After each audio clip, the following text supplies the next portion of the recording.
Adım Ayşe Demirsu, Hilvan'ın yerlisiyim.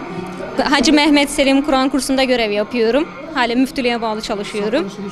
Sakallı Şerif ziyareti bu sene yine tekrar nasip oldu. Hilvan'a gelmesi nasip oldu ve böyle camimizde olması bizi çok memnun etti. Halkımızın en azından burada görmüş olmaları çok hoşumuza gitti. 3 yerde olması çok daha güzel bir uygulama oldu. En azından yaşlılarımız gelip tekrar burada gelemeyenler oluyordu önceki senelerde.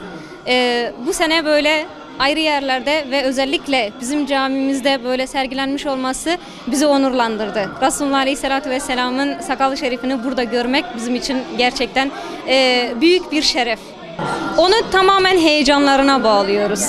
Çünkü Resulullah Aleyhisselatü Vesselam'ın sevgisi içlerinde o kadar yani büyümüş ki Resulullah Aleyhisselatü Vesselam'ı andıran bir nesne olduğu zaman veya ona ait bir lafız geçtiği zaman insanlarımız haliyle heyecandan bu şekilde tepki gösterebiliyorlar. Bunlar normal şeyler.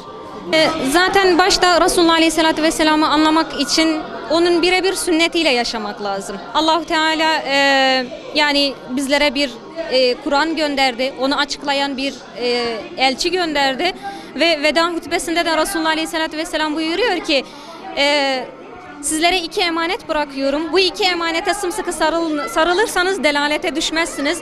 Bu 2 emanet, birincisi Allah-u Teala'nın kitabı Kur'an-ı Kerim, ikincisi de Resulullah Aleyhisselatü Vesselam'ın sünnetidir. Rabbim bizlere inşallah bu yolda sağlam adımlar atmayı nasip eylesin. Resulullah Aleyhisselatü Vesselam'ın yolundan gitmeyi nasip eylesin. Kur'an'a gereği gibi Kur'an'la amel etmeyi bizlere nasip eylesin. Allahümme salli ala seyyidina Muhammed mekir çok şükür. Khadi nasibi ummeta Muhammed giyo ki ey mekaji. Khadi kasi perişan neke meji neke.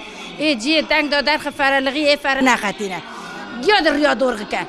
Ey ki xaramji şale çe bke. Çafe menahune açıl. Kalbi mera çok şükür. Havale megazanın. Kalbi meri dorg inşallah.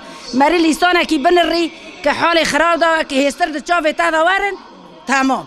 دلی مریا بیستان شهوتی چوخ شکر انشالله دلی ما بیستان شهوتی گاورا جی بسلمان که بسلمان جی بسلمان که زاریا جی گیا بسلمان که مجبونا خودش بوی پیغمبر نهاد دی Allah rızası için peygamberin sakalını gördük çok şükür Allah'a beni de Allah bize nasip etti. Dimara dikale sakal şerif زوزو دست مرا نه که به قربا اشته دلی مرا دکلی مرا حواست که هر ببینه ای ویا دلی واندا بکله هی دلی واندا نکله باشه